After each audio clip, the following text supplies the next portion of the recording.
Ayaw nga, ngayong gabi na ito or hapon, naminginan po na ang pamilya at yung kapatid na naririto ay sama-sama tayong manalangin na yung hilingin natin ang Banal na Espiritu ay kumilos sa pamilya. Actually, speechless ako. I'm out of words kasi pinaprocess ko pa yung pagkawala ni Mama. Pero, ayun nga, miss ko syempre. Mahirap pa rin tanggapin kahit, it takes time. Pero, yun nga, sabi ko, miss ko yung mga pangaral mo. Kasi pag may problema ko, talagang takbuhan ko agad mama ko. Minsan, usually kasi pag nagagalit ako, madalas, may mga belief ako na wala, hindi tama. So, andyan si Papa, si Mama, tinutuwid ako sa sabing Kristiyano ko. And dasal ka, tama mo. So, tama ako ulit na nakikita ko yung point of view ng magulang mo na okay, hindi ka nun, hindi kaya ayos ko. So, sabi ko, usually pag sa trabaho, tatanungin ko, Ma, ano sulat yung ganito? Kasi siya yung talagang tumutulong sa'yo pag gagawa ng mga corporate letters. Akala nila matalino ako, pero nagpapatulong sa mama ko. Ma, paano susulat yung ganito? Paano sasabihin yung ganito? Kasi iba kasi yung corporate English. So, medyo nahihirapan ako. So, nagdi-dictate siya. Gagalit pa yun kasi ang bagal niyo kasi magsulat. Ang bagal niyo, nawawala yung train of thought ko. Sabi ko, ulitin mo na ulit.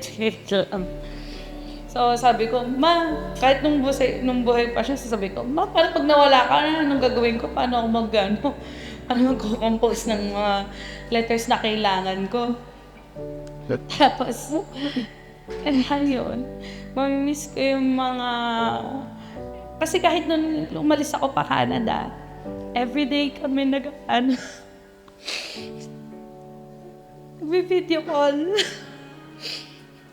Everyday halos most of the time in the year, 365 days, most of the time nag-uusap kami. So, although nandiyan pa rin naman si Papa, kaya lang kasi usually si Mama, nahanap niya talaga yung mga bata. Sabi ko, minsan nagtatampo pa ako kasi di naman ako yung hinahanap nyo. Gusto ko rin ng kausap. Lagi na lang yung mga bata yung gusto nyo. Parang, kasi ako lang lagi sa bahay. So, nagkahanap ako ng kakwentuhan din naman. Eh, ang gusto nila lagi yung mga bata. Before, sige lang na. Kaya hindi naman magsasalita yun sa liwan. Pero gusto niya kasi nakikita niya yung mga bata. Pinapatapat niya yung camera. Kahit na labo na yung mata ni Mama, talagang ina-effortan niya, nilalapit niya talaga yung phone, para makita, nilalapit niya sa mukha niya para makita niya yung mga mukha ng apo niya. So, parang, joy niya yung makita si Anton, si Leo, giliw na giliw siya. Kaya, masaya ako na last year, nakauwi kami, celebrate namin yung 60th birthday niya, na spoil niya yung mga bata. Lagi pag-uwi sila, lagi niya pinapasalubong. Anong pasalubong gusto niyo?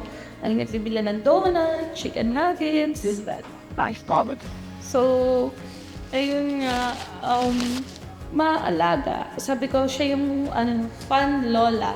Ayun, sila yan, ni Papa. So, kung piyansa ako na pag sila yung kasama ng mga bata. Shout out to ever since hospital si Mama, usually kasi ginawa ako, nagsusulat ako kasi yun yung pinaka-outlet ko para na-express. Yeah, ma-process ko yung feelings ko sa kanya.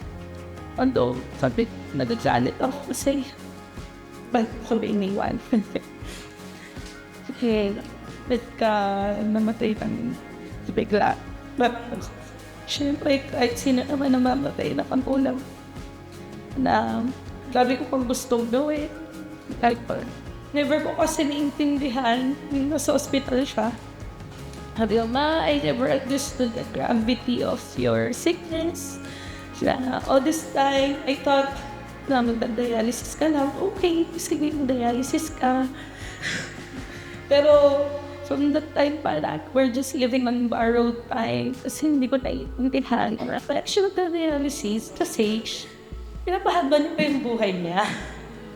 So anytime talaga, ayun nga. Kasi, and then yung mga effect ng dialysis na syempre hina yung puso, hindi ko naiintindihan. Hindi ko talaga siya naiintindihan. Kung naiintindihan ko, hindi sana I push harder. Diba? I work harder para magawa yung mga dapat ginawa sana.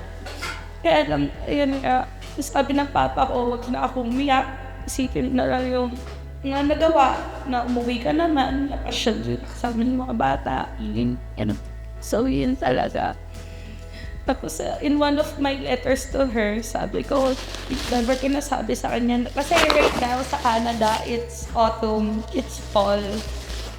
Sabi ko, Ma, I never told you that fall is my favorite season. Kasi, yun nga, hindi masyadong malamig, hindi masyadong mainit. Tapos yung mga leaves, it changes from green, yellow, orange to auburn red. Tapos syempre, maayos manamit. Then mahilig ako sa pumpkin spice, lemon bake. So, and at the same time, every fall, sabi ko, that's when I experience changes. Big changes in my life. Wherein, yung anak ko, pinanganak September 28. Then si Leon. So that's when I became a mother. Si Leon, pinanganak na October 6. So dun makayo sa family namin. And I experienced big changes in that specific season. And it's sad kasi this is another big change na wala siya during fall. Kaya sabi ko, Ma, para akong sabi ko, para akong, how a blacksmith melts, changes, tempers metal. Diba? It changes you, it shakes you differently. So, grabe naman itong change na pinaranas mo sa akin ngayong taon. Kaya yun, so, ayun, siguro in time, Yes. in time, I'll go around the grief. Is kami na. Feeling ko naman di ako tinulan ng pagsabi ng I love you. So, ayun, lagi naman siya, I love you, good night, see you later. So, you'll visit me in my dreams soon sana. Dahil lang po. From the moment kasi I was with her from the emergency room until her last breath. Pinalabas niya lang si Papa, sabi niya that I was there. He was like, I'm not a perfect child, I'm not a good daughter. We always fight. The money is fixed that things it's always upsetting. To settle things. She's my advisor, she's a good advisor. She's my angin at the side. Pero, yun yung sabi ko, ano ba? Everything is a big task. From the moment I signed the death certificate, I'll be the one who's going to process everything. But, sabi ko, I'm 25 and I'm adult. And I need to grow up. I need to be an independent person now that my mother is not around. Whereas I have to face everything. Siyempre, my dad will be moving at a different place, maybe in the next years. And I need to stand alone. I need to grow on my own. And I just realized, just this morning, when I'm alone again with her, na Ma, I don't have that decision making that you have. Give me strength to decide. Kasi konting kibat, ate. Ano to? Ano sasabihin ko? Pero throughout the years, na-appreciate ko din yung mga, as you have watched the video I created, Mama has lived a very happy life. I may not be a good child kahit si ate, but I'm thankful for the friendships that she had outside work. Kasi sila yung kahit pa paano nagbigay ng buhay kay mama. Nagkaroon ng spice yung life niya with the competitions, with the outings. Competitive siya sa competitive. Yeah, sobrang jolly niya. And this face na biglaan, na akala mo high blood lang, it's a shock to everyone. Pero alam ko na may plans in her kasi yung every morning na parang ang sama ng pakiramdam niya agad. At least now, she has peace na end na yung pain, lalo na nasa hospital siya. Masakit sa masakit. But thankful din ako sa mga uncles, kina ate siya, na at this point, we need to accept, and acceptance will free us from this grief. Na at this, at some point, eventually, matatanggap namin yung pagkawala niya, kahit masakit. Tsaka, si mama sobrang mait niya, kahit prangka siya. Kaya nga while we are processing everything from the hospital, sabi ko, sorry for the word, nakailang mura na siya. Yun. Pero hindi niya nga deserve yung ganitong suffering. Hindi niya deserve to. And eventually, yung quality of life na gusto niya kumain, gusto niya makipaglaro sa mga apo niya, yun yung deserve niya. It just so happens that it ended so soon. Ayun, we wanted to remember Mama na, ayan, from the video, jolly, happy, and out of pain. Yun yung gusto nating i-remain sa living niya, living memories niya. Ayun, and I wanted to thank her and for being a mom, a friend, kahit medyo rough road kami. Pero sabi ko sa kanya, I promise you, ayusin ko buhay ko. Ay, tulungan ko si yung kapatid ko. Tulungan ko si Papa. Ayusin ko lahat. That's what I promised her before 6:58 a.m. Before the 6:58 a.m. of the time of her death, I promised those to her. Ipagsusumika ko. Ma. And Ma, I love you. Kaya ayokong parang lagi kaming may moment mag-isa sa hospital, pati dito. Iniwan nila ako kanina. Mabaliw-baliw na naman ako. Parang isang oras lang ako nandito, nakatingin lang ako sa kanya. Iyakan kami. Ayun. I know Mama is already happy with our Creator. And gusto ko lang maalala siya na masaya tayo lahat. With the funeral arrangements, gusto kong mabigay yung deserve niya. Ayun po. And I hope that she lives in our hearts. We wish she lives happily in our hearts. Ayun po. Thank you. Dalawa na lang kami yung babae. And since wala na yun siya ngayon, so ako na lang po. At nung malaman ko, ako po kasi nagkwento kay Pastor na nakita ko nagchicharon. Kasi may bagyo po nung September 2 and we were stranded in Laguna, and then nung makababa na kami ng Manila, September 10, nakita ko po siya nagchicharo. Sabi ko, Ate Josie, ano ka pa? May sakit ka na, nagchicharo ka pa. Sa mix lang to.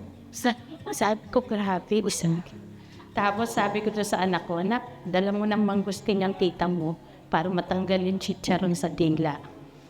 Sumunod naman yung anak ko, kahit nagre-review, sinunod ako.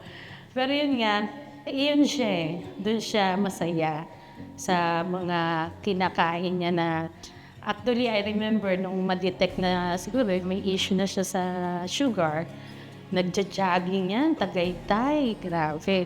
Pero, pagbaba from Tagaytay, may dalang bulado. Kasi kasama po kami, binibigyan niya po kami. So, na-enjoy naman namin yung bulado. So, yun po. At ang isa sa masayang alaala ko, kasi kami nga pong magkakasama sa bahay, ako at saka yung kuya ko. Maaga po kaming nawalan ng magulang. I was 12 years old nung wala ang nanay at tatay namin. So kaming tatlo ang magkakasama. Imagine, paano po ako lumaki na siya ang naging nanay ko, tapos yung mga pa yung kuya ko. So through SSS pension, nakapag-aral po ako, pero talagang napakahirap po yun. And then, yun nga po, siya yung mahigpit po siya sa akin dahil kailangan ko mag-aral mabuti dahil nga wala nang magulang na magtataguyod sa amin. Tsaka isa sa pinakamahirap na naranasan po namin yung nag-aaral siya, nagtatrabaho, and then dumating na yung kulang sa budget. Ako po yung yung uutusan niya, sabi niya, umupa ka, hiram mo ko ng pamasahe. Masunurin po ako. So talagang hindi ko alam kung sinong aling ang lalapitan ko para mahiraman ko. Babanggitin niya naman kung sino yung aling. Ibig sabihin ng aling, yung taong lalapitan ko na hindi naman po kami napahindian. So naging ganun po yung buhay namin noon. Tsaka talagang nagkaroon din kaming banding magkakapatid. Kasi nga, no choice po kami. Kailangan namin maging matatag kahit wala po kaming magulang ng time na. Pero salamat sa Panginoon na sa kabila nun, dumating na-convert si ate. Nagkaroon siya nitong Christian living. And during that time, hindi pa po ako. Kaya, bunga niya ako eh. Siya yung nag-witness sa akin na sumama ako sa pananampalataya na nung time na yun na ang niya sa akin ay ano daw pipiliin ko, katotohanan o kinagisnan. Sabi ko, kinagisnan ang gusto ko. Siyempre, doon ako namulat. Hindi, sabi niya, subukan mo yung katotohanan. So, tinry ko, pero sabi ko, parang ayoko. Hindi, sabi niya, bibili kita ng maraming damit. O sige, go ko. Sumama po ako. Talaga, yun lang ang tanisipan ko, bibilan ako ng maraming damit. Payag ako dyan, sama ko. So yun po, naka-attend po ako sa J.N. Arroyo. And then yung time na yun, sabi ng pastor, tanggapin daw si Lord Jesus bilang Panginoon tagapagligtas. Nasa unahan po kami, front seat.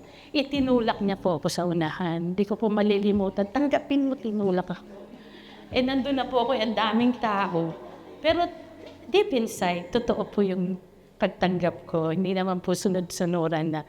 So yun po, hanggang sa nagpatuloy kami. Tapos nagkaroon po kami ng malapit na simbahan sa tapat ng bahay namin. So doon na rin po ako umaten sa maliit na simbahan na itayo doon sa tapat ng simbahan namin. So, tapos yun nga, yung isa pang hindi ko di ba advantageous naman po, naging positive po yung mga nangyari sa amin kahit ganun po. At ang isa pa po yun nga, ang mamimiss ko sa ate ko yung pagluluto niya ng ulam. Kasi po talagang pag nagluto yan, good for sharing po. Kung 6 kami magkakapatid, lahat po kami meron. Saka talagang masarap po siya magluto. Siguro kasama rin ko yung Gigi, masarap din pagluluto. Tsaka lagi pong may lechon. Meron pong masarap na lechon. Talagang minsan kare-kare, minsan kaldereta. Yung mga special menu po. So, talagang yun nga, pagka pumupunta po yan sa bahay namin, kinakamusta po kami, pati yung mga anak ko. Sinasabi ko rin sa kanya yung mga sitwasyon ng anak ko. Tapos pati yung isang anak ko na hanggang ngayon, nag-aaral pa rin. Actually, sabi ko, Ate Josie, pag nakagraduate yun, pasasarado ko yung barangay natin. Actually, naabangan niya yung makagraduate yun, which is, I know, this coming, pagkatapos nitong school year, makakagraduate na rin po siya. So, salamat sa Panginoon sa lahat nangyari dahil nananampalataya po ako na all things are work together for good. So, bagamat dumating yung time na na-hospital siya, alam ng ibang nakakita na pinag-pray ko si ate, bagamat hindi man siya nakatanggap ng physical na healing, I believe she received spiritual healing. Talagang nakita ko, naramdaman ko na nakipag-deal si Lord sa kanya in a personal way. So masaya po ako kung saan man ngayon ang ate ko. Alam ko, God is in control of everything. So salamat po sa Panginoon. Bagamat mamimiss natin, mamimiss ko siya, Kasi ano po yan eh, yun nga, hindi niya kami nakakalimutang bisitahin. Lagi yan dadaan doon sa bahay, sa gate, kahit na medyo may pag-blur din na yung mata niya. Talagang tsaka mahilig niyang pag nakita niya ako, parang ang lawak ng sinasakop niya na tulungan mo si ganito, tulungan mo, alalayan mo, ganun po lagi sinasabi sa akin, which is sinusunod ko naman po. So, salamat po sa Diyos sa lahat. Yan lang po, Pastor. Thank you very much for everything na kahit pa paano pinagtsagaan mo ako at yung sa pagsasama natin sa 36 years. Sure mo po. Ito pa rin tayo. Kahit sa sandali ito, iniwan mo na ako, nauna ka. Di bale, may time pa naman tayo pag sumunod. Maraming salamat sa iyo. At least na yung sakit mo, hindi mo na mararamdaman. Maraming salamat at sa mga anak mo na ako nang bahala sa kanila na patuloy kong gagabayan kahit wala ka na. Thank you very much at sa lahat. Thank you.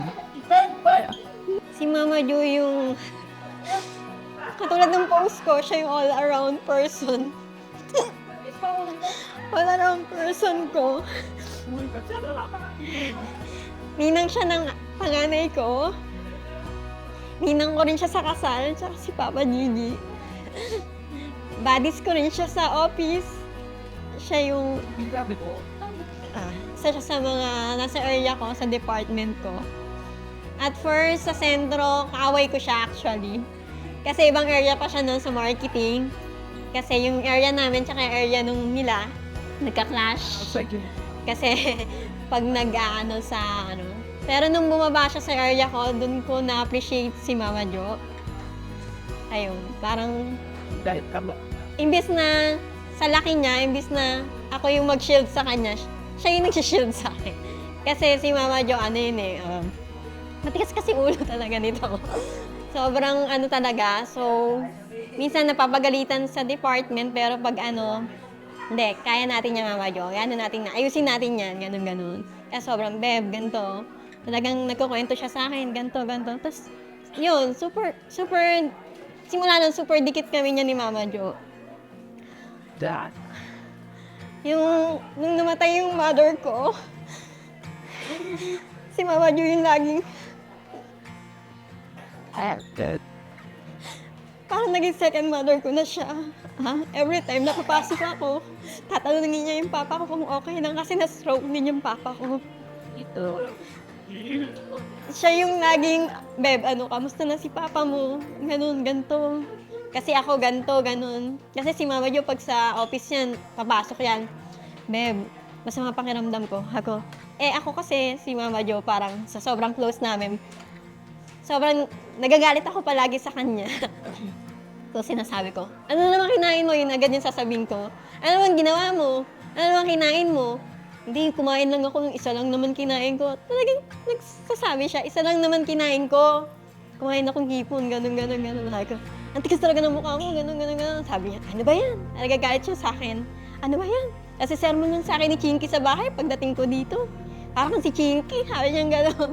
So, parang sabi ko, which is, hindi ko yung kasi parang na-appreciate ko yun kasi feeling ko, ako sa kanya. Parang isa ako sa mga anak niya talaga. Nakakatuwa lang kasi super generous niya. Super matampuhin din. Kasi pag yan sa office, hindi mo siya inalok, asahan mo bukas. Maya-maya, sasabihin niyan, di man lang inalok ba kayo niyan? Hindi. Bukas, magluluto siya nung pinamigay nung ka-office mate namin at hindi niya bibigyan yung nagpamigay nung hindi siya inalok. Ganun siya matampuhin. Tapos yun, pag gusto niya talaga. Pag may ulam sa inyo, Chinky, magluluto si Papa mo, laging nagluluto ng lechon kawale or yun ang ulam niya. So, sabi niya, hindi, lang ako, kumuha lang ako. Pag marami nang sumasaway sa kanya, titikim lang yun, pinapamigay niya na yun. Ganun ka-generous si Mama Jo. Tapos, meron time na kahit walang okasyon, walang ano, magluluto yan. Super favorite namin yung spaghetti niya. Yun. Actually, nung Friday, sabi ng mga kasamahan ko, Mama, yung spaghetti. Ang hirap kasi, ayun, ang hirap kasi, sabi ko nga kay Nika, nung pumunta ako sa ospital, ang hirap i-let go, pero yung pinagdaanan niya kasi sobrang okay na yun, parang mas hindi niya na mararamdaman yung sakit. Biruin mo, 52 years old or 50 years old, umiiyak siya sa office. Sabi niya, mamamatay na daw siya. Sabi niya talaga, mamamatay na ako, Beb. Bakit ka mamamatay? Sabi nga, hindi ka mamamatay, masamang damo ka, ginagawa siya. Kasi, yung siguro yung time na hindi niya ma-accept pa na idadialysis siya. Ayaw niya kasing magpa-dialysis talaga. Pero siguro wala na kasi talagang choice. Kaya sabi na, hindi ka mamamatay. Kasi tingnan mo, umabot siya ng 61 years old. Super ano ko rin na nung birthday niya, yung last birthday niya, andun ako. Kasama niya akong nag-celebrate. Parang, nantay niya kasi talaga kami dun sa labas. So sabi ko, buti na lang talaga pumunta kami kasi baka magtampo si Mama Jo. Every time mag-video call niyan, unang hinahanap niya, asan na yung inaanak ko? Si Kylie. Asan na yung mga anak mo? Super ano ko kay Mama Jo kasi super na-appreciate niya yung mga anak ko. Kada Pasko lahat yan meron regalo. Kahit wala na sa sentro yan, papadala yan. Kaya super overwhelming ako kay Mama Jo kasi hindi niya kami nakakalimutan. Lagi yan tatanong, kompleto, pamilya ko, tatanungin niya, Papa mo, kamusta na? O, si Jetro, nasaan na? Lahat yan, kompleto. So parang, ngayon, nasasaktan ako kasi parang, nawalan ako ng pangalawang ina kasi siya yung next super, makakita niyo sa post ko yung mga picture namin. Kala mo ayaw humiwalay sa akin, di ba? Pero ganun kasi talaga kami.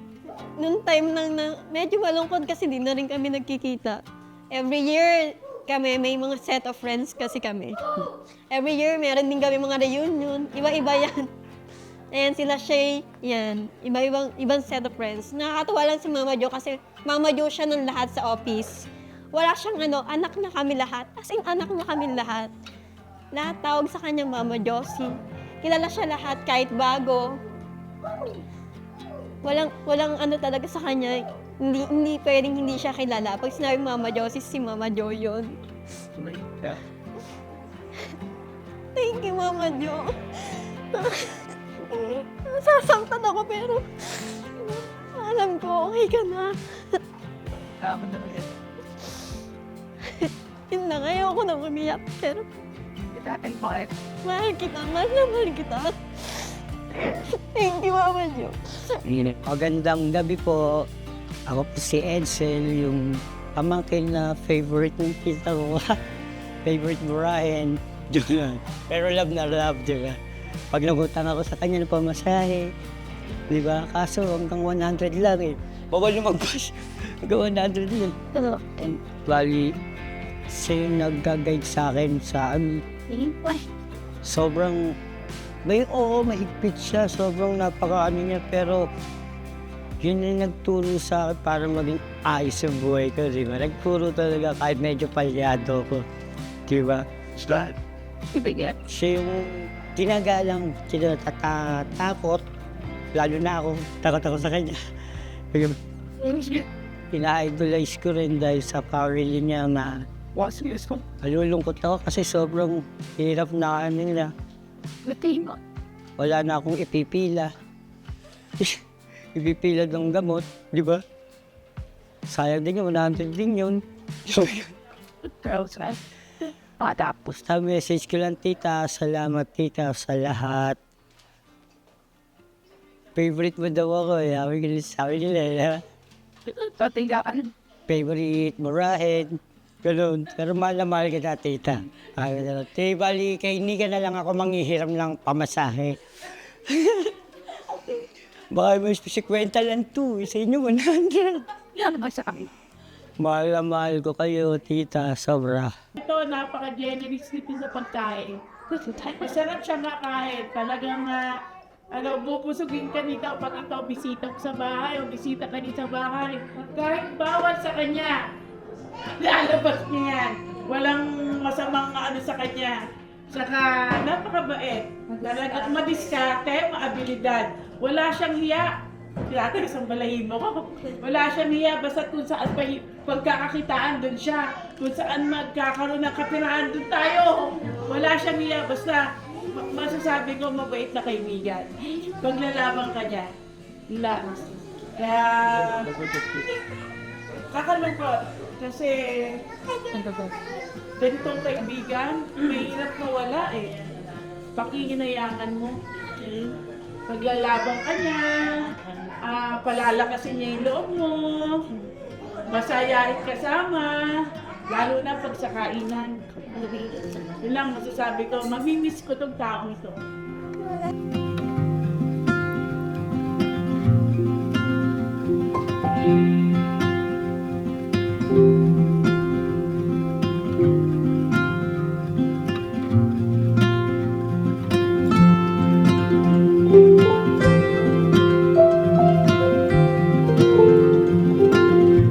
And so, Father, we pray na habang sa mga araw na darating, sa iyong kaparaanan, iparanas mo ang comfort, iparanas mo ang kapayapaan sa bawat isa sa kanila.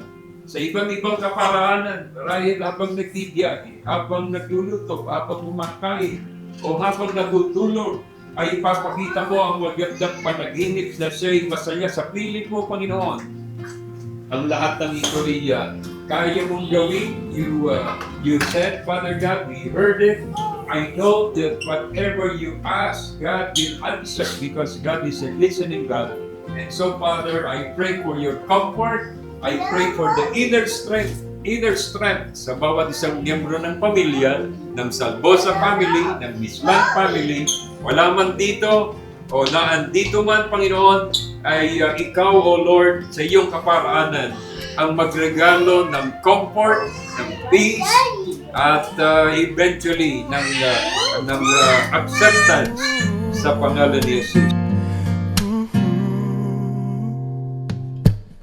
Sometimes I don't understand why I thought that I had all the time in the world to go and see you a while, for just a little while.